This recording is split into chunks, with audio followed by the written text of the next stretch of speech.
Well, hello and welcome to the Meaning Project podcast. I am your host, Dr. Daniel A. Franz, and once again, it's a pleasure to bring a little bit of mental health and meaning to your day.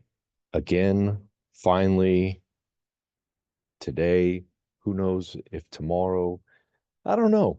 I thought about an hour ago, we'll say an hour and a half ago, I knew where this podcast was going to go. And I was probably in the midst of an existential crisis, wondering what to do, where it should go, what we are going to do this. And I had a whole bunch of questions for you, the listener, um, because I was approached by a speaker, writer, author, whom I'm sure now you'll hear on the podcast at some point. But Mr. Mark Delaney had approached me several weeks ago and had asked, he said, I'd love to chat, maybe do a pod, it really was just about a chat. I assumed we were going to do a podcast. But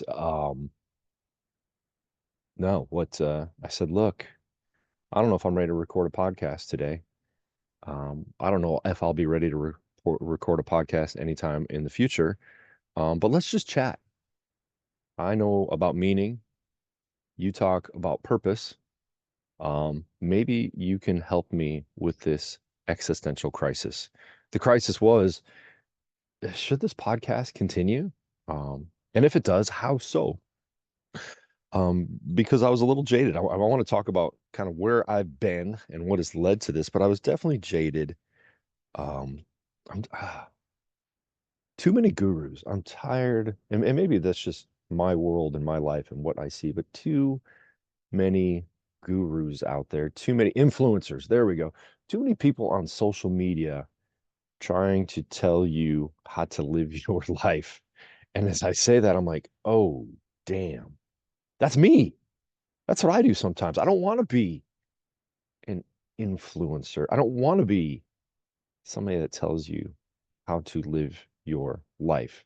And I was starting to wonder if the podcast was becoming that after B moved on to his things, and it was just kind of me talking and wasn't doing many interviews, because I didn't want to do interviews with people that were just trying to use this platform to get to your attention and money. So again, that kind of crisis, I mean, we can say existential crisis, but in some ways it was a modern crisis of not wanting to be another cog in the social media influencing machine.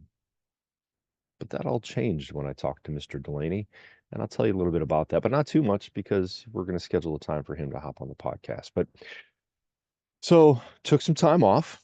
Thank you for giving me that. Thank you for continuing to share the podcast. We still had downloads going and people looking at it, which is it's important to me to know that this time I take helps people. If people aren't listening, what's the point, right? It's kind of like doing therapy by myself with nobody in the room. Um, Not because again I want to be an influencer, but because like Dr. Frankel says, the meaning of my life is to help other people find meaning. And well, I was questioning that. Why? Well, because I took an amazing trip this summer after that last podcast. I had been planning this for years with my good friend. You know him on the podcast as the Running Man, my good college buddy. He was the one that actually put a lot of this together. As I've shared in the past, we are huge fans of the old HBO show Band of Brothers, now on Netflix. And it's not just being fans of the show, right? We are students of history, and somehow we both fell into studying World War II history, um, the greatest generation, the sacrifices that went into that, the psychology for me, the psychology behind it, and of course, my mentor, Dr. Frankel, and his theories were born of that time. So it's not just about being fans of a show, it's about fans of that era. But the show depicted some people's experiences very well. I highly recommend it. There's also The Pacific, which talks about the other theater of war during World War II. And Apple TV recently released an adaptation of the book Masters of the Air. It's up there somewhere. It's funny. I look at those books. Band of Brothers is kind of this thick. The Pacific is this thick, and Masters of the Air is literally 3 inches thick. And it's an amazing book about the history of air warfare during World War II. Some of you may be yawning already. Some of you may be buying the book. It's kind of an individual thing. So anyway, the trip. We took a Band of Brothers trip. We went on a tour to see the famous places that a particular group of men parachuted into and how they fought their way from Normandy, France, through to Munich and Austria, and eventually Hitler's prized Eagle's Nest, his mountain retreat. And, you know, uh, it was an amazing trip. I would love to say life changing, but I don't know. At this time in life, can much be life changing? It definitely brought me to look at different perspectives of my life at this stage.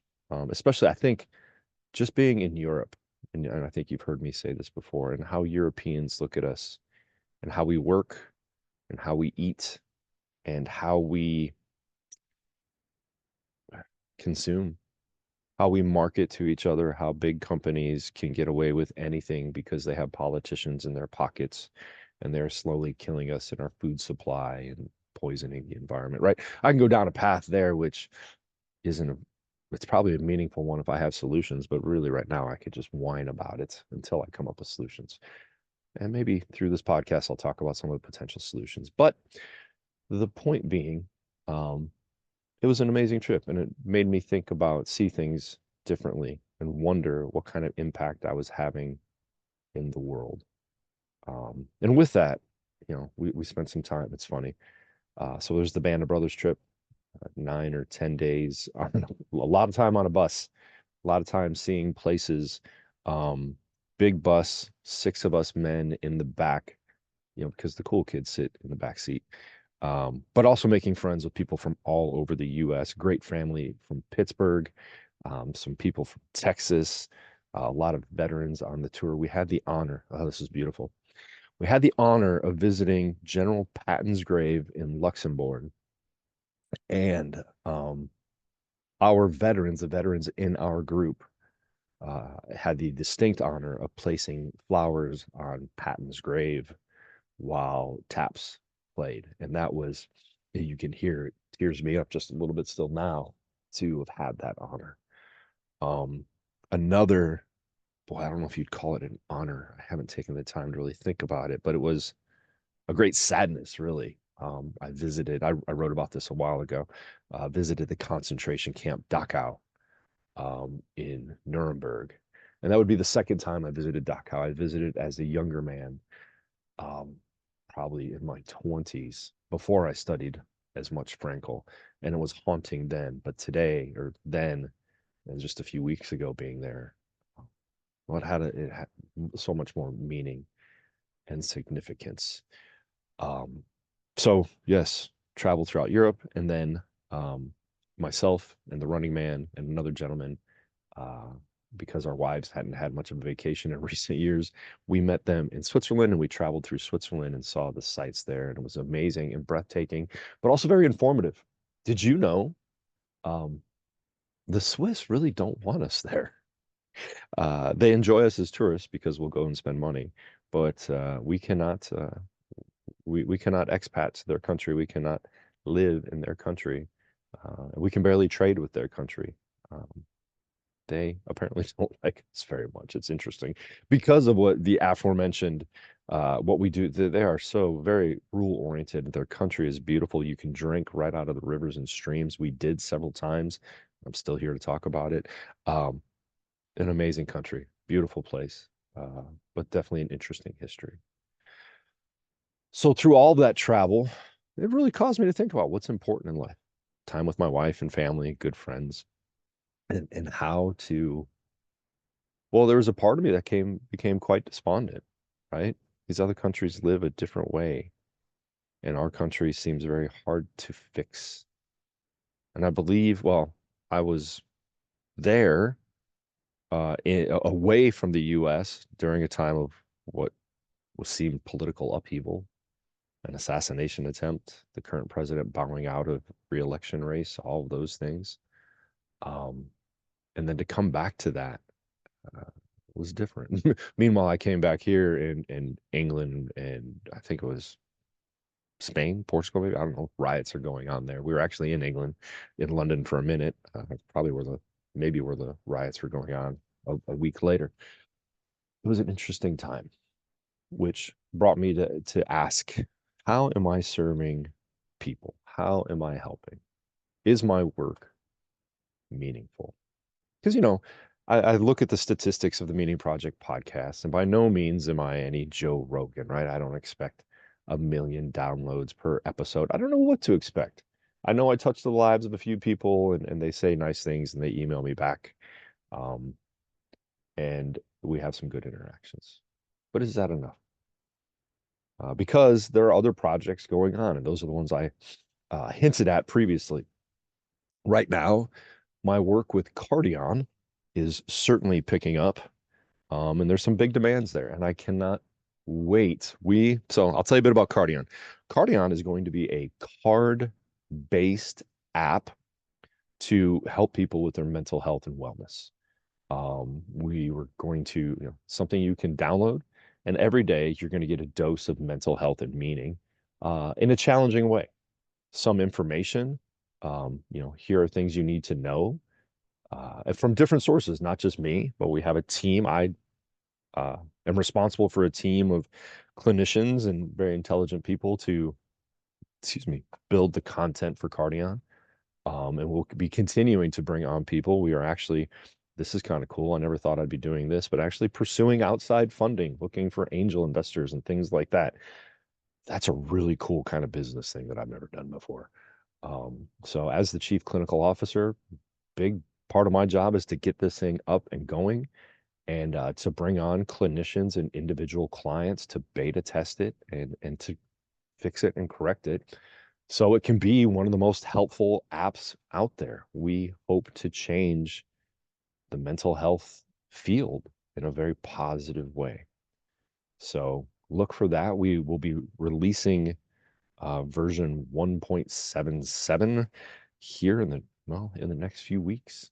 After I get done recording this, I'm going back into content creation mode. So meanwhile, I still enjoy being a therapist. I love being a psychotherapist. It's a great part of what I get to do, helping people every day, doing logotherapy every day. But something I have realized is I don't like the modern way of doing it in conjunction, specifically with modern medicine.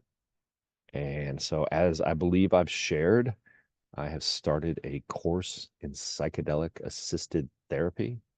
Psychedelics is the old term for it. Currently, research is calling them empathogens, entheogens. There's different words that we are using now. But psychedelic does mean mind opening. But because we're just now getting back into good research, if you'll recall, I may have elucidated this before. The history of psychedelics in the US and worldwide is pretty unpleasant, I guess you'll say.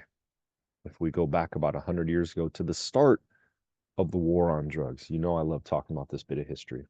And if you want to get deeper into it, pick up the book by Johann Hari, Chasing the Scream. 100 years ago, the government said, that's it. You guys can't handle your alcohol. We're taking it away. And they brought about one of the biggest black market crime waves in US history, really, because we didn't want to give up our alcohol. Human beings have been using alcohol to numb, to escape, to avoid, to bring about better social situations, to lower inhibitions and deal to connect for at least 12,000 years. There's evidence of alcohol being created at least 12,000 years ago and probably more. But about 100 years ago, the US said, that's it. You can't have alcohol anymore. And that created criminals like Al Capone and John Dillinger and millionaire families like the Kennedys, because if you follow their path, they were actually rum runners way back then. And so after a few years of that, the government said, all right, our bad. time out. Let's reconsider this. We're gonna give you alcohol back. And they did. But if you could imagine, there was a considerable task force um, to deal with alcohol. And a gentleman by the name of Anslinger was the head of that. Anslinger was making good money, had a prestigious position, and he was about to lose that. So he had to find a bad guy. Mr. Anslinger was a bit of a racist too. So the bad guy was going to be, he didn't like African Americans and their blues music that was becoming quite popular back then. And so the African American blues musicians smoked marijuana. He said marijuana's bad. He started out with the whole reefer madness idea. And then also with marijuana being bad back then, marijuana was perfectly legal in those days. He also said, that's it. We have to get the opium off the shelves.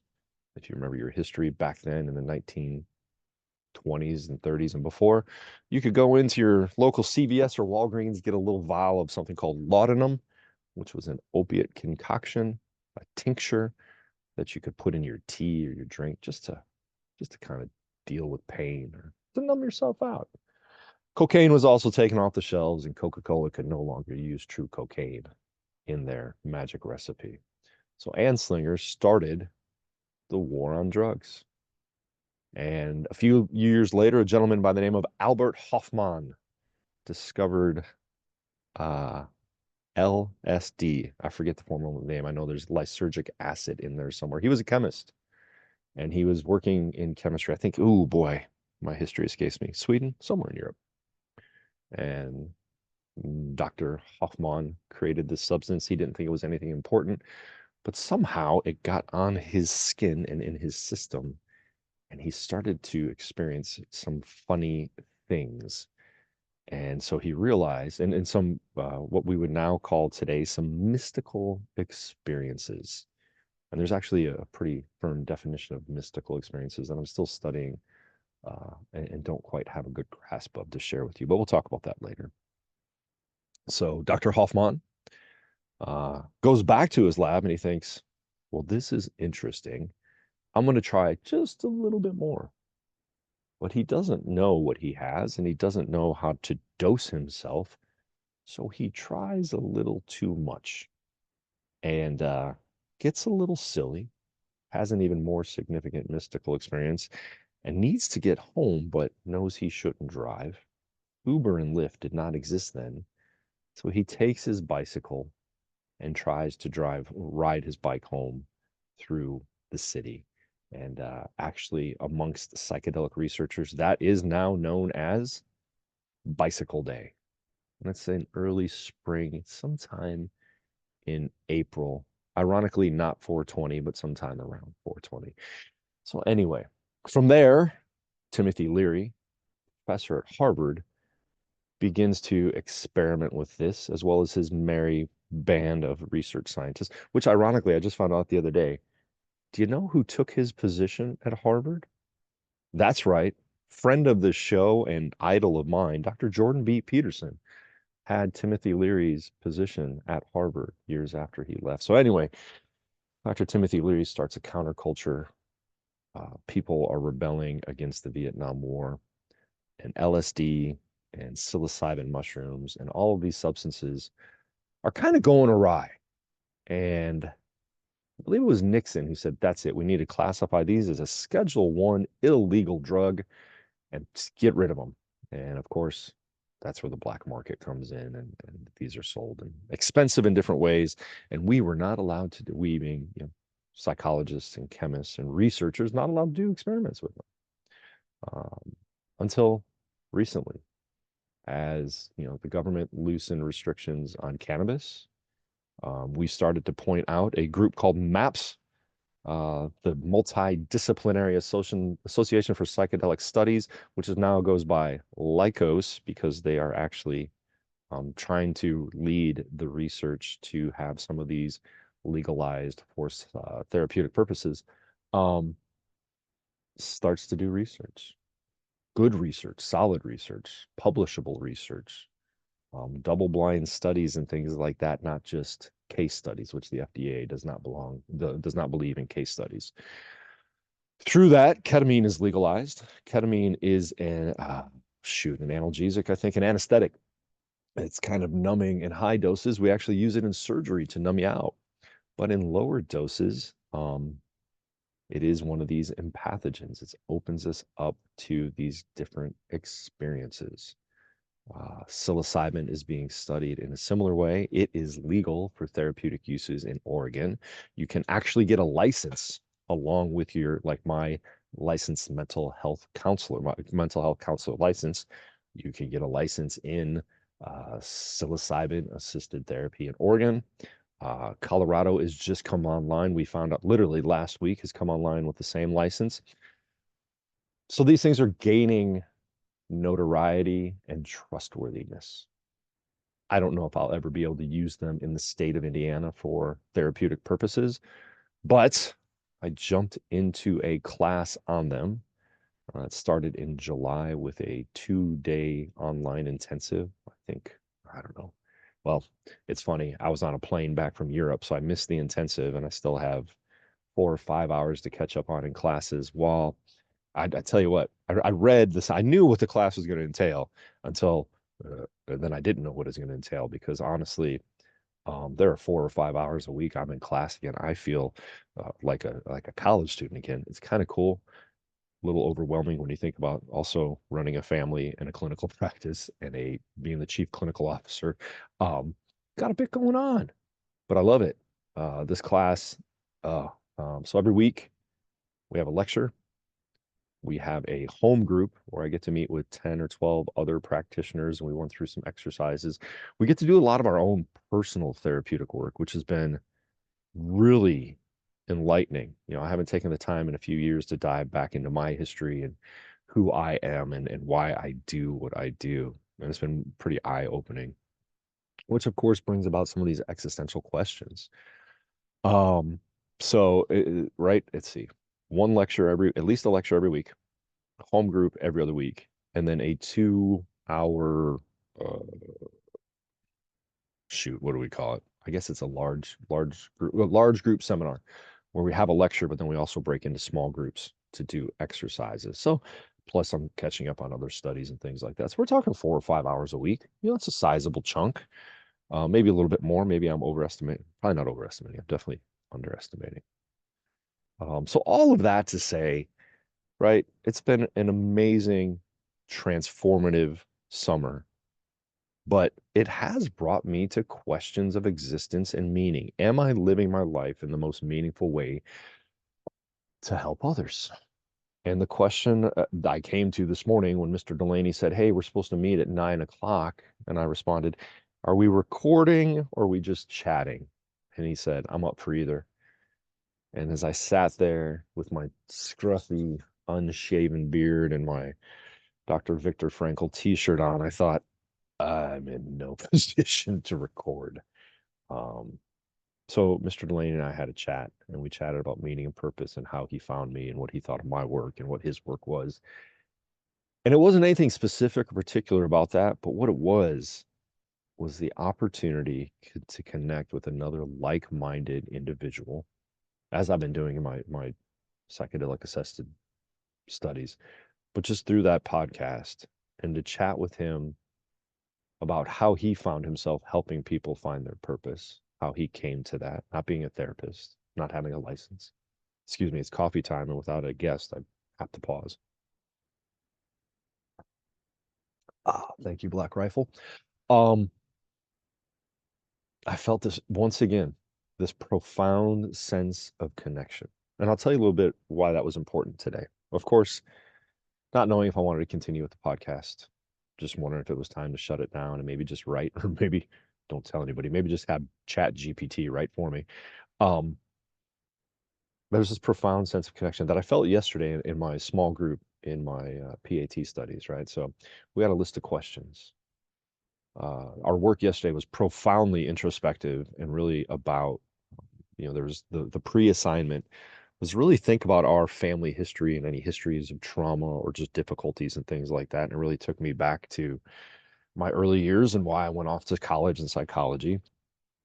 But then the questions for small group yesterday were first, and this was very smartly done. First thing was, hey, everybody share about what you're grateful for in being a human being in the world today.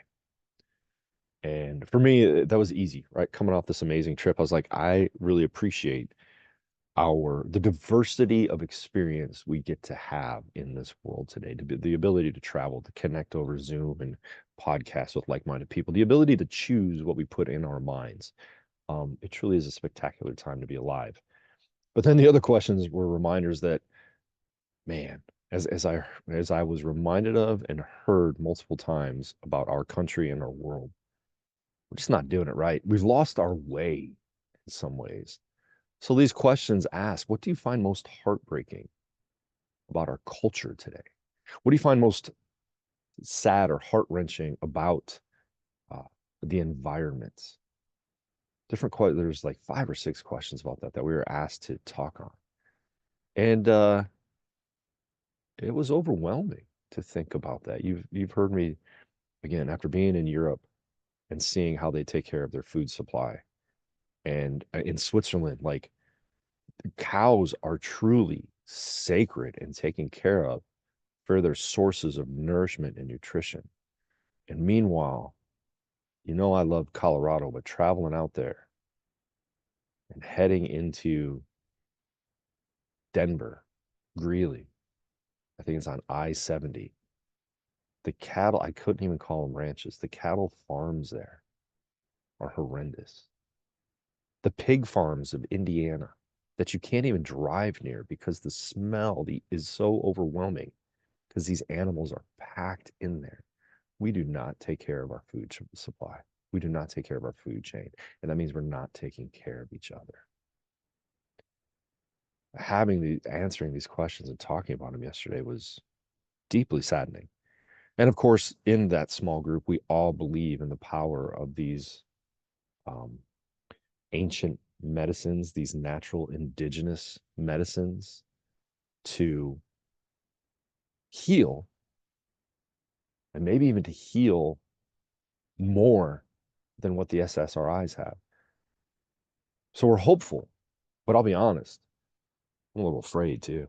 I'm afraid the government is going to see this and Lilly and Pfizer and Bayer are going to look at this and be like, no, no, we got to get our hands in this. You can't be just growing these things and using them freely for healing purposes. Uh, we got to have our hands in it. And the government did just come down last week and say, well, right now, MDMA will not be legalized because you didn't give good enough studies. However, the studies have shown its profound helping opportunities. So we have hope, but there's concern too.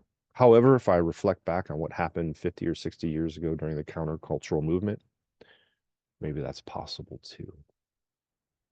So somehow, again, my questioning of existence. And I don't know. I present that to you. I don't want to be selfish in this edition of the podcast and tell you that, oh, yeah, because that's, I'm wondering if you're feeling this too. And if you find the podcast helpful, if you find my writing helpful. But what that came down to is I had all these questions this morning. I got on that call with Mark Delaney and we just chatted. And as I found that connection in my study group, I found that connection with him and I was reminded of some of the interviews I had done.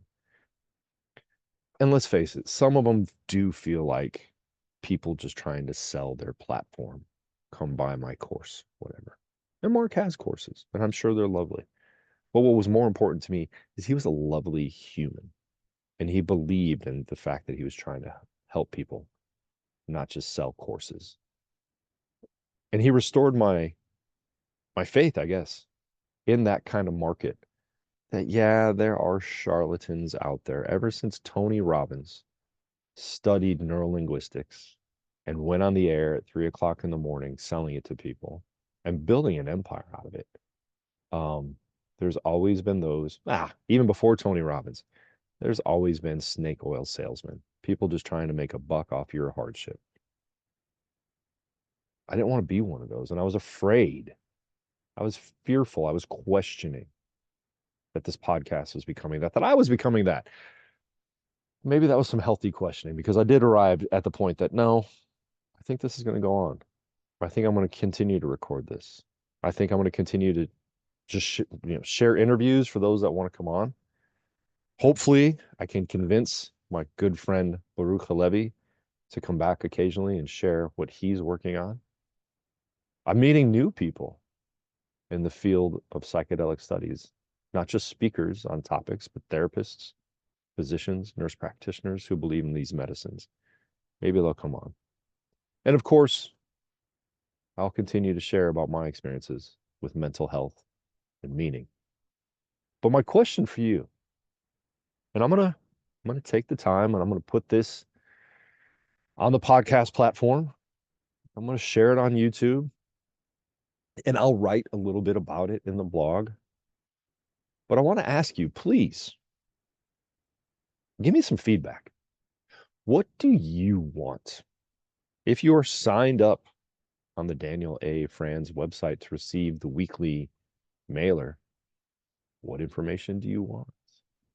I hope to be having different offerings, not just one-to-one therapy, but a course in psychedelic studies, which might lead to the ability for different kinds of retreats. There are ways, this is funny, I'm still studying it, but there are ways to do your own at-home ketamine treatment.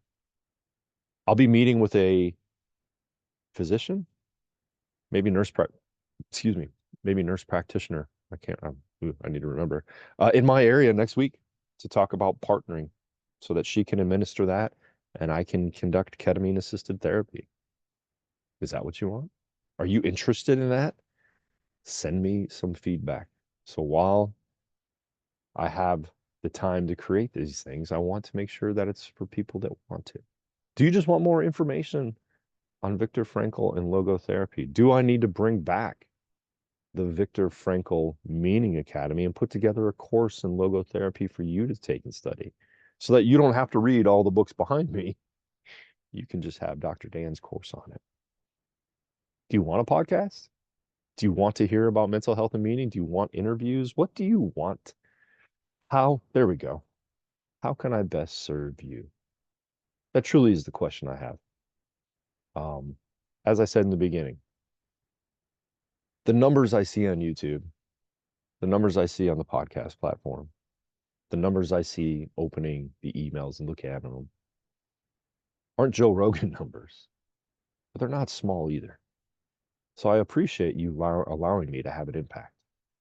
So I want to ask you, please email me, Dr. Dan at danielafranz.com. Let me know what I can do best to serve you. How can this podcast impact your life? Do you feel like the world has too many podcasts already? Sometimes I do. I've turned to audiobooks now. Um, what? Oh my goodness, that's the other thing I'm working on is trying to finish that book on my perspectives on Frankl. Got some stuff going on. So, how can I continue to serve you? Podcast, more writing on the old blog. I can't believe that blog's been going for 12 or 15 years now. It's crazy. I don't even know if we get to call it a blog anymore. Retreats. Would you come out for a retreat? Would you come to Swan Lake Resort in beautiful Farmville, Indiana for a retreat? Would you come to Ann Arbor? For some of these substances, it's funny. You got Oregon and Colorado, and some of these substances are legal in Ann Arbor, Michigan, because the University of Michigan has a huge research center in the healing powers of psilocybin and the ancient mushrooms.